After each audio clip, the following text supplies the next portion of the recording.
Welcome back, welcome back. Just regular old James here, reporting on some things. Jacob is dead. I'm going back to being James. I want to be one of you guys. But,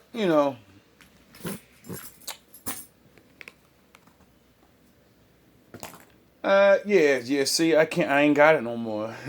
He ain't with me no more, yo. Like, usually I know exactly what I'm. Anyway, I found a video that I was talking about with Andre 3000, and then I found a better video that will break the lyrics down, and I don't have to, but I realized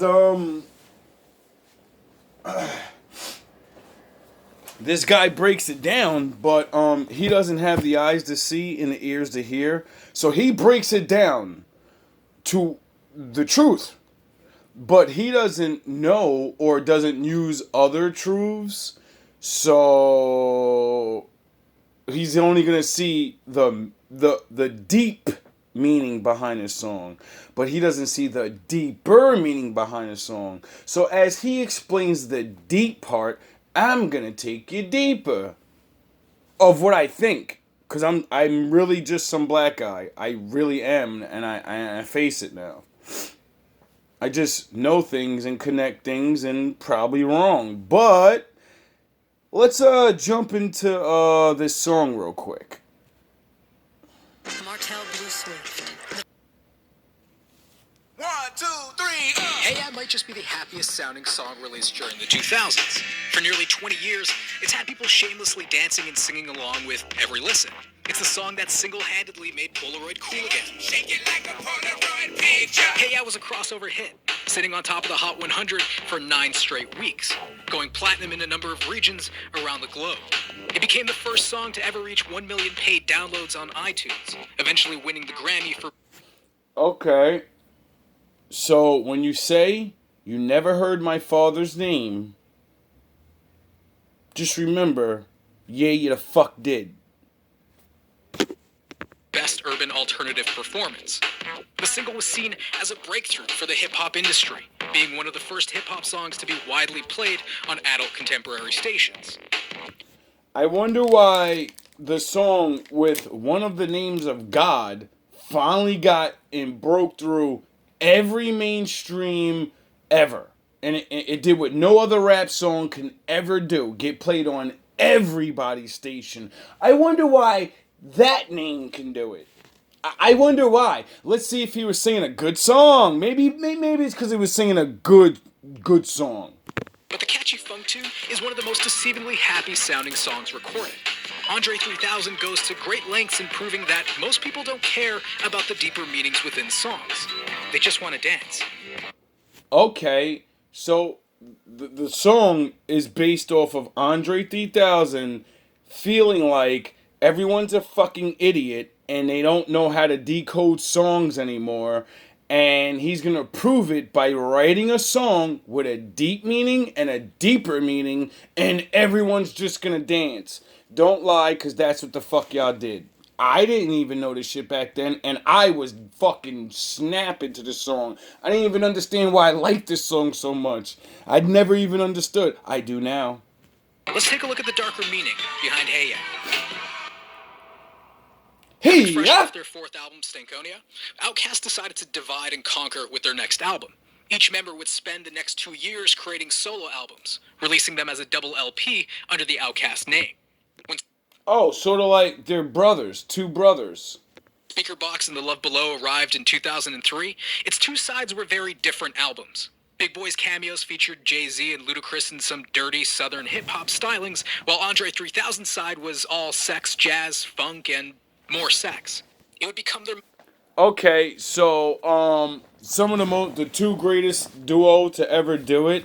They one let one do what he was doing, and the other let him do what he was doing, and it came together, and they became the greatest. Oh, okay.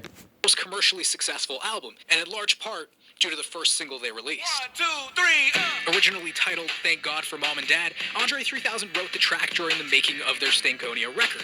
It wasn't until December of 2002 when he'd head into studio to record the track. He was inspired by bands like the Ramones and the Smiths and used an acoustic guitar to lay down the groundwork, improvising lyrics along the way. The Love Below is about the quest for love, with each track representing a different woman. None of them are autobiographical, just fantasies or tangents based on real life. At its core, Heya is an ironically bleak track about the current state of relationships. Oh, Let's really? break this thing down for just a few seconds.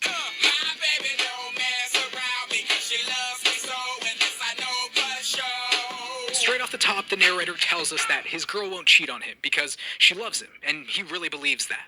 But he thinks that maybe she's only faithful because she's afraid of being alone. How many women do this? A lot of women do that.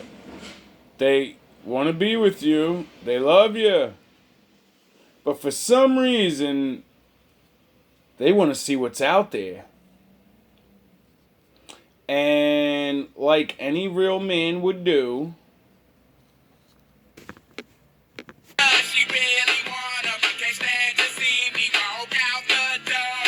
He goes on to comment on past generations and how they managed to stay married for decades, while this new generation is seeing divorce rates soar. okay, now he got that. He killed it. The song is about past generations and how they stay committed in their relationships, right? Now, what the fuck did I tell you that 10 Commandments was? It's a contract between Israel and the Most High. What did I tell you that lady made me realize? That the Lord says in the Bible that Israel, Jacob, is his wife. When Jacob became Israel, he was no longer regular. He's no longer just a man. He became a womb man because the Lord is his husband. Now, in the old days, like he said, people were faithful. In the old days, Jacob and his descendants, the wives of the Most High, you know, Most High can do whatever he wants, you know. He can have more than one wife. He's the Most High. Now, he kind of had this contract, and it kind of had, if you don't uphold your wifely duties, I'm going to kick you the fuck out. And I'm going to punish your children in the future. And I'm going to let other people be their husbands. You know, like you get ruled over by your husband. Well, you know, there's a certain group of people out here that get called minorities. How about that? They're minors. They're not full-grown adults, no matter what their fucking age is. And they get taken care of. For 500 years. He's stuck in this relationship with a woman he no longer loves, and it's becoming clear that she's lost that feeling for him as well. The protagonist wonders what the purpose of continuing the relationship is. But the song masks its messages with alternating falsettos and frequent repetition to the point where we don't... What did the Lord say is the only way to love him? Oh, his wife, the men of Israel, have to follow the laws, his rules of his house. Or you're divorced. Comprehend its true meaning. Our protagonist ponders over if they're staying together out of tradition, ignoring their real feelings and sacrificing their happiness for it. Many people stay in unhappy relationships. Now, you see how you said most people stay in relationships out of tradition? Now, when the Most High marries you, one man, and says, all your descendants are now part of me, I'm going to give you the power to have multiple descendants. Those are going to be our grandchildren. And he said, your grandchildren are going to betray me, and I'm going to fucking have my way with them. And one day, one of them will wake up, a couple of them will wake up or some shit, and, want their husband back. Relationships rather than doing what's right for them and leaving. Now that book says Israel fell because they seen the other nations and they said, wow, they get to do this, they get to do that, they get to have a king, they get to do that. I want Most High, can I have that? And the Most High is like, yeah, no problem. And the more they asked for to be like the nations, the more and more they didn't realize they were breaking the commandments. So basically, after Jacob married the Most High, all his sons are Jacob. Eventually, Jacob got tired of being married to the Most High for tradition because, being married to the Most High is boring. You're not allowed to get drunk and be a slut. And for a moment, we think it's over. The entire audience should get it by now. But they don't. We're in denial, and Andre calls us out for it.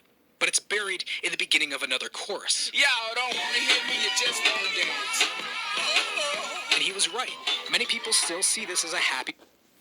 In the middle of the chorus, Andre 3000 says, y'all don't hear me, y'all just want to dance.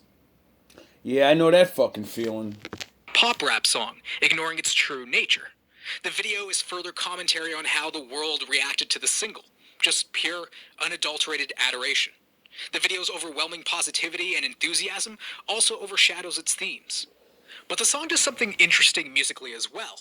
It uses what's called a deceptive or interrupted cadence. See, each phrase of the song is split into 6 measures and has a chord progression of 1, 4, 5, 6.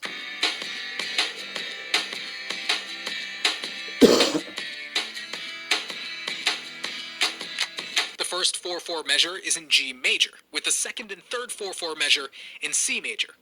Andre then uses a deceptive cadence with a 2/4 measure of a D major chord before quickly jumping into 2 4/4 measures of an E major chord. Traditionally, the 5 chord, D major in this case, wants to resolve back to the 1, but it doesn't. We are then deceived. It invokes the song with a hanging or suspended feeling, and its use here perfectly encapsulates the lyrics' themes of hanging on to relationships. The narrator moves on and then... Okay, Andre 3000 literally went and figured out, learned how to use a guitar, and then made a beat, and then said, yeah, I want the beat to make them feel this. Because, we all feel things off beats. And instead of making the beat like a circle, a natural loop that would automatically make you feel the natural loop of the song or whatever, he made it where it dragged out. So you can have a drag out feeling. If I'm not a magician, but if I make my words drag out, it's because I want you to emphasize and pay attention to that word, and it's going to set up for the next lines. So if he's doing that with the sounds, the music, because, sounds make you feel things, then why does he want you to feel dragged out? Why is he dragging it? Because when you drag things out, you think. Tells us what they do want. Don't want to meet your daddy. Just want you in my caddy. Now imagine what the Most High says to his wives. You don't want to meet your daddy. You just want him in your caddy. To avoid a serious relationship and to be with someone they can simply have fun with. And without context, the lyrics that do stand out sound like typical rap fodder. Finally, the song wraps up telling listeners, you know what to do. And maybe that's to listen to your gut. To avoid... You know what to do. Listen to your gut. Unhappiness. And if that means getting out of a bad relationship when love and emotions begin to fade, you should know what to do. It doesn't make sense to stick together when those emotions are gone. And if they are still present, then just enjoy each other and avoid complicating things. Okay. So on the regular level, Andre 3000 just told all the women in the world exactly how to get out of a bad relationship. You're not bound by any contract, unless you're married, and that's what divorce is for. And he's basically saying, when you don't love somebody. Period. And because you had love for them, doesn't mean you're supposed to stay miserable with this person. And to prove that, that's why I bring up the Most High and his wife. If the Lord got divorced, you think that he wants us to stay with people and be miserable for the rest of our lives? Really think about that. The Lord did say, do what I do, and you'd be aight. Following my ways. And people, what do you do? You stay with broken people. You stay miserable. And I get it. You know what I mean? That's because you're the one that's in love and the other person's not. And you're hoping they're going to love you back. But, how's that been working out? How long do you have left before you die and never experience love? That's why I left the women I left. Because I knew I wasn't in love. They didn't love me the way I needed to be loved. So I said, nah, I'd rather love me and go out here in the world, be by myself for the rest of my life, and try to find someone else that's going to love me the way I want, or I'm just going to love myself.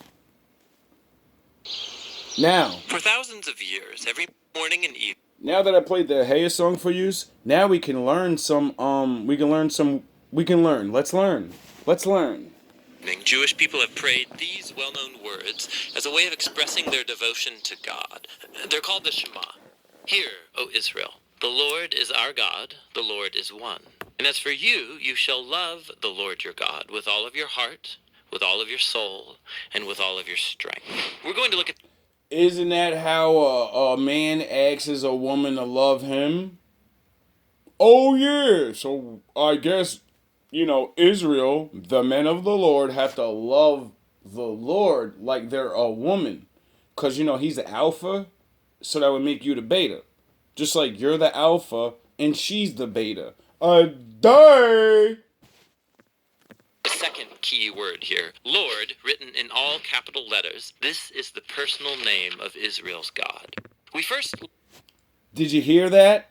If you write Lord with lowercase letters, you're not talking about the Most High. You're talking about, I'll let him explain. Just remember, when you want to write something to the Lord, write it in all capital letters. I'm just some stupid black guy. Learn the meaning of this name in the story of Moses and the burning bush in the book of Exodus chapter 3. God appears to Moses and he commissions him to liberate the Israelites from slavery. And so Moses wonders, what if people ask the name of the God who has sent me? And so God responds, tell them, EHEYEH has sent me to you. Now, that Hebrew word EHEYEH means... EHEYEH is spelled EHYEH. It's funny that I just came up with my own little thing, and I said I want to call the Most High Heya. And it looks the same as mine, except, I spell mine HEYAH. This is spelled EHYEH. Like, yeah. I'm getting closer, people. I'm getting closer. I will be. In other words, God's name means that he is the one who is and who will be. God's existence doesn't... Oh, so EHEYEH means the one who will be, the one who is, and the one who will be. I like that, because that makes sense to why I like, I used to like Heya, Heya, living and forever living. I wonder if that's the same thing as the one that is and will always be. I wonder. And all it is taking a fucking E. I'm running around, hey. And then I didn't even realize, because, it's a Native American word. And then I just seen the Hebrew version of that. and all it is an E. I go Heyeah. But in Hebrew, it's Eheyeeh. Depend on anyone or anything else, this God simply is. He But just is. it will sound kind of strange for Moses to go say to the Israelites, I will be has sent me to you. Only God can say, I will be. So in the next sentence, God tells Moses the version he should say aloud, Yahweh, the God of our ancestors, he has sent me to you.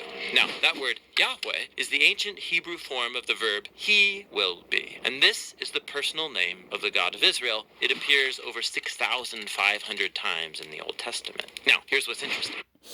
Now, from the knowledge that I've gathered about that word, it means defiance, like I said before. But I could be wrong. Like I said, learning this shit is literally, you gotta learn this shit, and then you gotta learn it again with a mirror in your mind, like, and then you gotta turn the mirror upside down. This is how fucking hard it is to figure this shit out. What I just said, I know most of you were like, what the fuck did he just say? Over the centuries, Israelites wanted to honor the sacred nature of this divine name. Oh, so, really? as they read the Hebrew Bible aloud and they came to this name, they stopped saying Yahweh and instead started saying the Hebrew word for Lord, which is Adonai. Now, this practice... Oh, the Israelites, the guys that wrote the book, not the Christians. They said Yahweh, but Yahweh means Adonai. I wonder what Adonai means. This has been continued throughout the centuries, and so later, when people started translating the Bible into English, they adopted the same practice. Instead of spelling out the divine name, they translated it as Lord, spelled in all capital letters. Okay, you got that? Good, because there's more. Ancient Jewish scribes wanted to prevent anyone from even accidentally saying this name aloud when you read the Hebrew. The Israelites wrote Adonai. Yeah. And then the Jews write Bible. And so they came up with a visual device to remind you to make sure you say Adonai.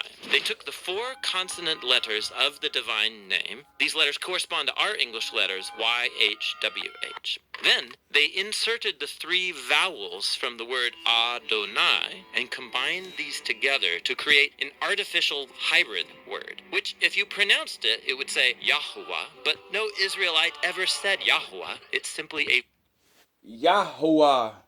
I hear that shit a lot. And a lot of people say that's the name of the Lord. And then, I kind of found Joshua, Yahweh, Joshua. Yeah. So, when I actually started to study a little bit of Hebrew and like the basics, I found out there's no vowels. There's no A-E-I-O-U in Hebrew at all. So,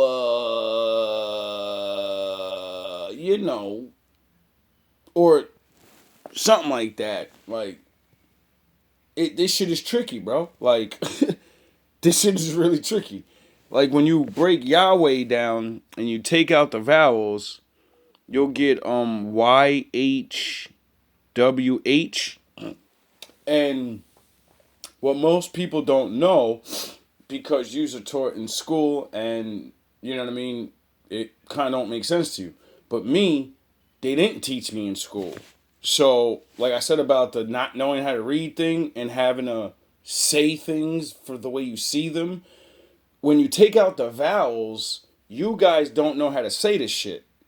But because my mind's broken and that's the way I read, I can still see, I'll say what the word says. So YHWH would be Yahweh, Yahweh, Yahweh, Yahweh. You see?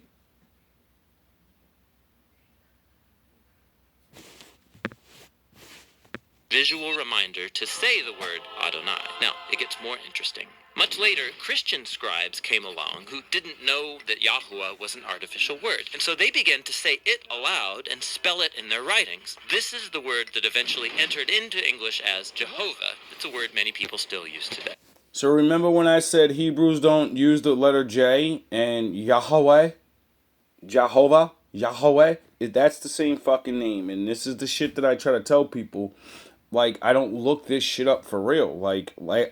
It's been 15 years. If you don't think this is the fucking 30th video I watched on this that's different from somebody else, to make sure they're not lying to me, and then they're not lying to me, and then they're not lying to me, and then they're not lying to me, and then they're not lying to me, you know, you gotta kind of double check a lot. So, now, since I'm running out of time, I think, I want to play, I hope I can get this off, fair use, I want to play the new Black Panther trailer, cause I seen it a couple of days ago and was gonna make a video on it, and then I found all this stuff, so I was like, ooh, I said I was gonna do the Andre song and all that, so I was like, ooh, this is gonna be dope. So let's jump into this. Fair use. Remember, Wakanda's in Africa.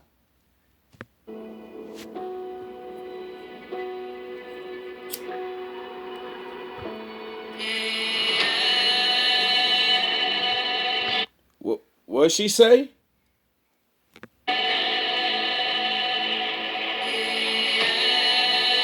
Only the most broken people.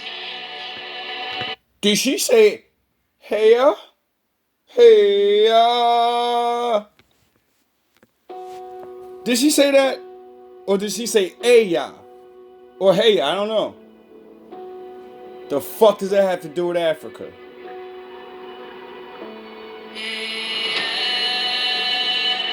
What does that have to do with Africa?